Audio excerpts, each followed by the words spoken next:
दोस्तों नमस्कार। दोस्तों आज हम बात करेंगे नेशनल मेडिकल कमीशन की नई गाइडलाइंस के बारे में। उससे पहले मैं प्रदीप कुमार शर्मा आपका लोटस ओवरसीज एकेडमी परिवार में हार्दिक स्वागत करता हूं। दोस्तों 18 नवंबर 2021 को नेशनल मेडिकल कमीशन ने एक नया गाइडलाइन जारी किया। जो बच्चे इंडिया में एडमिशन लेंगे और जो बच्चे एमबीबीएस में अब्रॉड में एडमिशन लेंगे, उसको लेके एक विस्तृत गाइडलाइन जो है वो जारी की गई। अब ये जो नेशनल मेडिकल कमीशन की नई गाइडलाइंस है, after discussing with supreme court lawyer, we discuss with the high court lawyers also, और उसके बाद में 4 मेजर पॉइंट्स। अगर कोई स्टूडेंट किसी भी कंट्री में एडमिशन लेता है तो कम से कम उसको 4 मेजर पॉइंट्स को ध्यान में रखना चाहिए। पहला पॉइंट कि किसी भी इंडियन स्टूडेंट्स को अगर अब्रॉड में एडमिशन लेना है तो जिस भी यूनिवर्सिटी, जिस भी कंट्री में वो एडमिशन ले, उस यूनिवर्सिटी में 100% इंग्लिश मीडियम होना चाहिए। मतलब आपका right from the first day आपको इंग्लिश के अंदर पढ़ाया जाना चाहिए। अब इस केस के अंदर मैक्सिमम रशियन कंट्रीज जो बाइलिंगुअल कोर्स करवाती है, जिसके अंदर 3 साल इंग्लिश में 3 साल रशियन में करवाती है, तो इस चीज़ का आप ध्यान रखें। अगर आप रशिया में एडमिशन ले रहे हैं तो इस चीज़ का विशेष ध्यान रखें कि वहाँ पे बाइलिंगुअल कोर्स नहीं होना चाहिए, वहाँ पे इंग्लिश मीडियम में आपका कोर्स होना चाहिए। दूसरा point, as per the NMC guideline, कि कोई भी यूनिवर्सिटी विदेश के अंदर कम से कम 4.5 साल की कम से कम क्लासरूम ट्रेनिंग कंपलसरी है। तीसरा पॉइंट जो इम्पोर्टेंट पॉइंट है, आप जिस भी यूनिवर्सिटी से एमबीबीएस आप कर रहे हैं वहाँ पे 4.5 साल की क्लासरूम ट्रेनिंग के साथ में उसी यूनिवर्सिटी से अटैच्ड गवर्नमेंट हॉस्पिटल के अंदर या कोई भी हॉस्पिटल के अंदर आपकी 1 साल की इंटर्नशिप कंपलसरी है। तो 4.5 साल क्लासरूम ट्रेनिंग, 1 साल की इंटर्नशिप, ये कंपलसरी है, चाहे आप किसी भी फॉरेन कंट्री की किसी भी यूनिवर्सिटी से एमबीबीएस के लिए जाते हैं। अब चौथा जो पॉइंट आता है वो है अहम पॉइंट, कि जो कि बड़ा एक जो कहते हैं कि कहीं ना कहीं जो है लोगों को डिस्टर्ब कर रहा है, स्टूडेंट को डिस्टर्ब कर रहा है। वो पॉइंट है कि जिस कंट्री से आप एमबीबीएस कर रहे हो उसी कंट्री से आपको या तो लाइसेंस लेना जरूरी है या कॉम्पिटेंट टू गेट लाइसेंस। अब कॉम्पिटेंट टू गेट लाइसेंस का क्या मतलब होता है, एक एग्जांपल मैं आपको दे देता हूँ। जैसे सपोज करो कोई स्टूडेंट बांग्लादेश से, नेपाल से या किसी और कंट्री से इंडिया में एमबीबीएस करने के लिए आया, और एमबीबीएस करने के बाद में अगर उसको इंडिया में प्रैक्टिस करनी है तो वो नेशनल एग्जिट टेस्ट देगा। अगर वो नेशनल एग्जिट टेस्ट देने के लायक है, अगर वो उसका फॉर्म भर सकता है और उसका फॉर्म जो है वो एक्सेप्ट हो जाता है, that means he is competent to get license in India.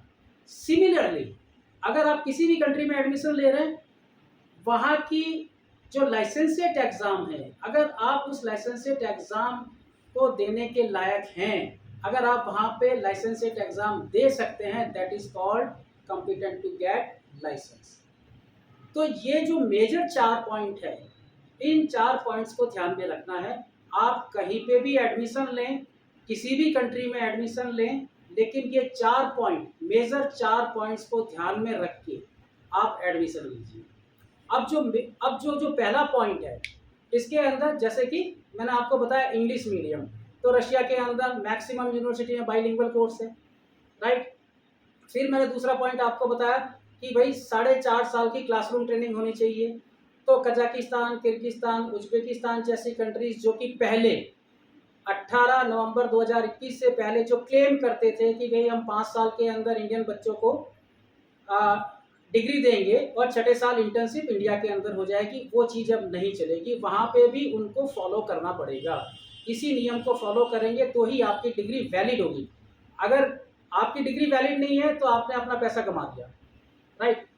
तीसरी जो अहम चीज़ कि जो मैक्सिमम यूनिवर्सिटीज़ जो हैं किर्गिस्तान, कजाकिस्तान, उज़्बेकिस्तान या दूसरी कई कंट्रीज़ ऐसी हैं जिनकी यूनिवर्सिटी के साथ के अंदर कोई अटैच्ड हॉस्पिटल नहीं है, क्योंकि उनको पहले करवाने की ज़रूरत नहीं पड़ती थी। क्यों नहीं करवाने की ज़रूरत पड़ती थी? क्योंकि वो इंडिया के अंदर आके इंटर्नशिप कर लेता था। तो अब ऐसे हालात के अंदर मैक्सिमम यूनिवर्सिटी, कई ऐसी यूनिवर्सिटी है जहाँ पे कि अगर आप एडमिशन लेते हैं लेकिन उनके साथ में अगर हॉस्पिटल नहीं है, then it will be a big problem for. तो ऐसी कंट्री के अंदर आप एडमिशन लें जहाँ पर कि ये चारों पॉइंट एनएमसी के मीट आउट होते हैं।